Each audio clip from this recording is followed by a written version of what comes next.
Hey everybody, welcome back to Stone Mountain Barbecue. I'm Jason, and today we're cooking in the house. We're cooking dinner for the family, and we're not using charcoal. This year for our anniversary and for my birthday, my wife and I received an Instant Pot, and we've used it a few times and really enjoyed it, and so that's what we're going to cook with today. We're going to do some tacos. We're going to do some beef tacos and see how they come out. I'm going to show you how I'm going to do it. Not really sure if it's the right way to do it, but hey, we'll try it out, and I'll let you know if it's any good. Y'all stay tuned.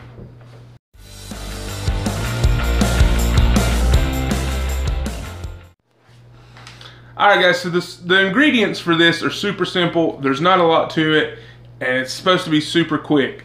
I'm using about a pound of ground hamburger meat that we pick up from Appalachian Meats. You've heard me talk about them before. We love their ground beef. It's great stuff. We're going to use 1 can of Rotel. If you like Rotel, I've never tried this Mexican style lime and cilantro. But yeah, we'll see how that goes. We're going to use 1 can of some Fiesta corn.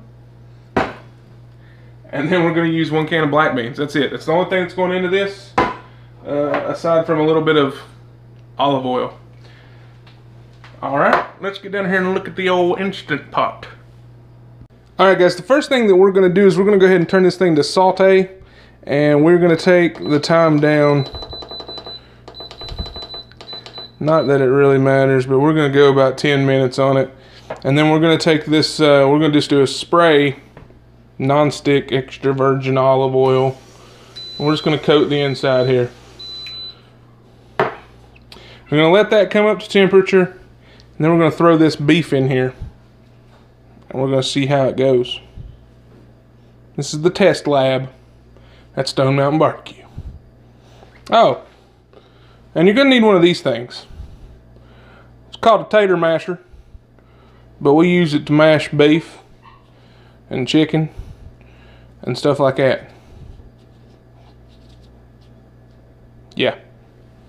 See you in a minute. Alright guys, so we're going to go ahead, this thing's sizzling hot. We're going to go ahead and dump our burger in there. And then we're just going to take our Rotel, and we're just going to pour it all over, juice and all. Don't be scared of it.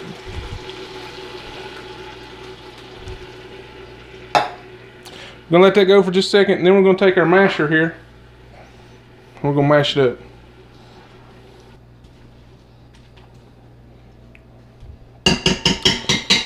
Hey guys, one ingredient that I forgot to tell you about, especially when you're making tacos, is going to be taco seasoning. So you just go to the old cabinet here, and you just look for some.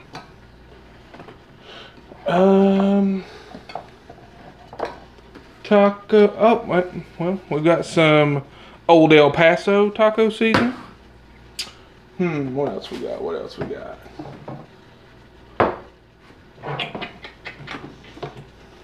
Like, this isn't staged. I'm not staging to make this seem like I'm looking for taco seasoning. I'm really looking for taco seasoning.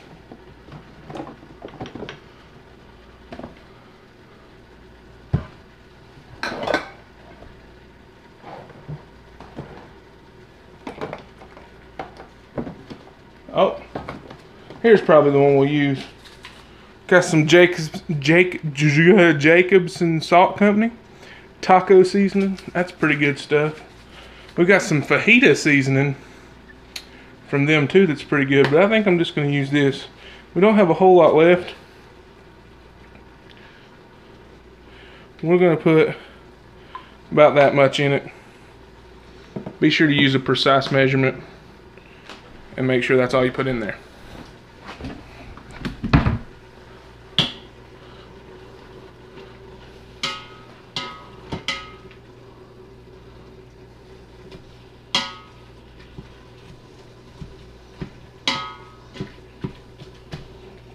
Alright guys, I'll bring you up here. Let's see what it looks like.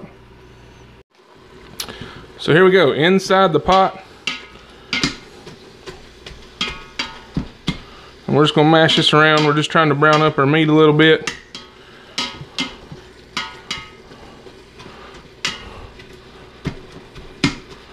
And we're just using our tater masher. You gotta have a tater masher.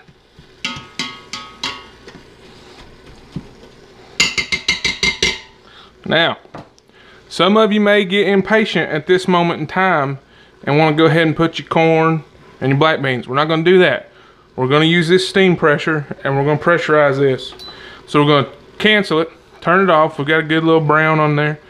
Now we're going to throw some pressure to it. So let's bring you back down. You're going to put your lid on. It's going to sing to you. Now you're locked in. Now you got this little button on the back. You want to turn it to pressurize, not to steam. And there you go. And then we're just going to go, well, I don't know. We'll go, let's see, what are we going to put? Pressure cook. And we're going to go,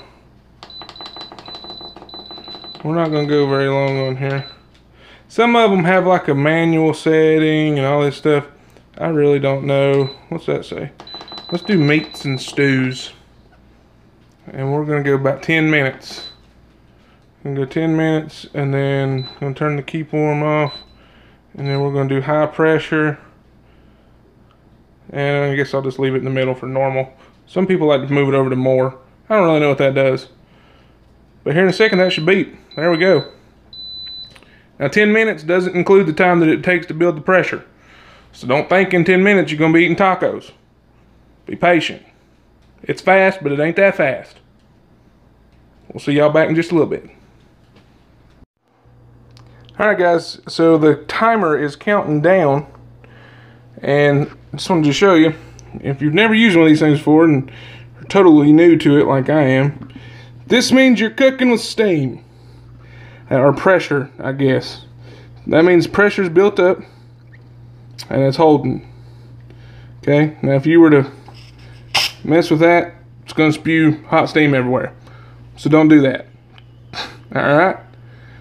And then at the end of this, whenever it beeps, you have the option of either doing a quick release, which I'm gonna do. It means you just turn this knob all the way and steam goes whoosh everywhere really fast, and then it lets you know that it's fully dissipated when that's no longer standing up. You probably already knew that, but I think this thing's pretty cool. See you back in a little bit. Well, 6 minutes. See you back in 6 minutes.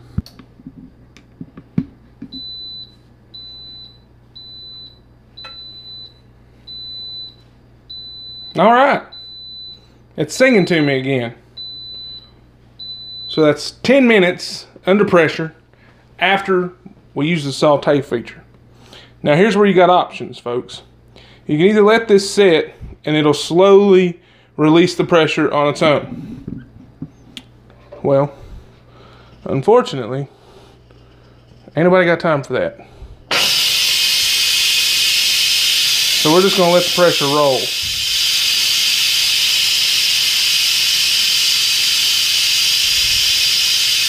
We're gonna let it go ahead and spew its little heart out. And then we're gonna throw the rest of this stuff in here. I'm gonna get some cans open. Be back in a second. All right, folks, our little tab is down. Wiggle it around, no more pressure's coming out. So we're gonna open this thing up. Now be careful, you still might get a little steam that comes out of here. It's gonna sing to you again, and you're gonna open it up. And you're gonna, like I said, you're gonna have a little bit of steam, gonna have a little bit of juice. Don't burn yourself, and if you do, well, don't say I didn't tell you. All right, so now, here's what we look like. Beautifully cooked meat with some maters in there. We're gonna give it a stir.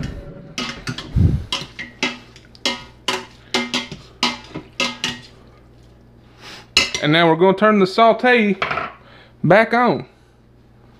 And it's gonna start and do its thing.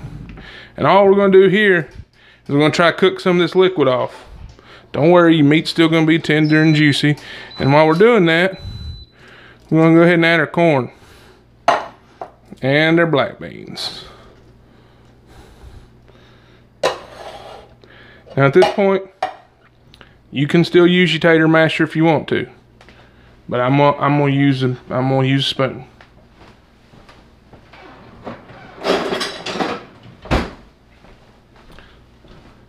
And we're just gonna stir this around. Mix all them veggies up with that meat, and then break up any chunks of meat you might have.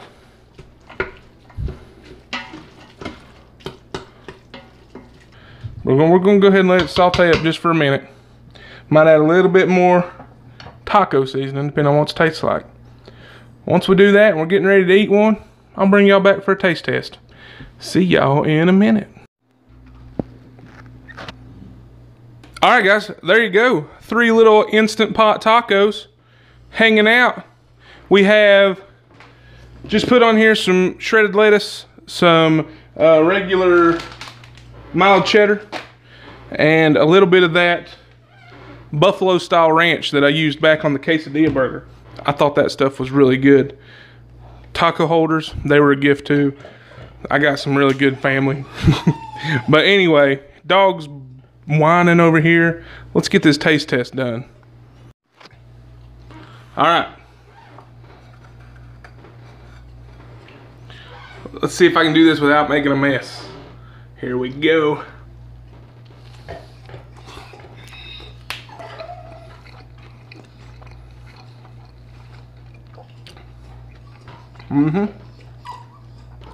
Where you put the corn and the black bean in there and then turn it back to saute, it goes ahead and cooks those to where they're pretty tender, and then it just infuses all those flavors together even more.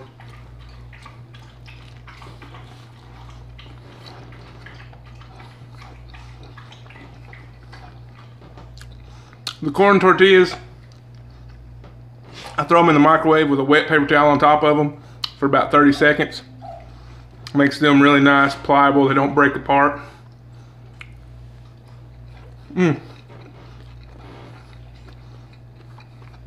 These are a success. Give it a try, guys. If you have an Instant Pot, I highly recommend trying it out. Don't be afraid of it. I just threw it together.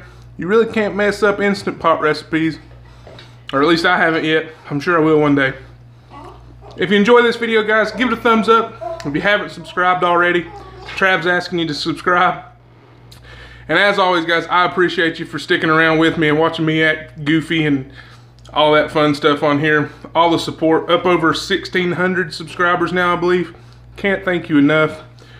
We're gonna go eat some dinner. Check out all the social media links down below. Follow me on Instagram, Facebook. I have a Twitter, but I don't really ever use it.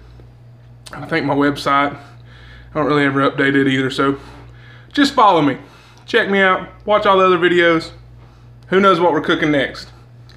Always trying something new. Y'all stick with me, guys. Thanks. God bless. Honey, you can come eat. She went outside with the dog. Got something in my tooth. Good looking out, guys.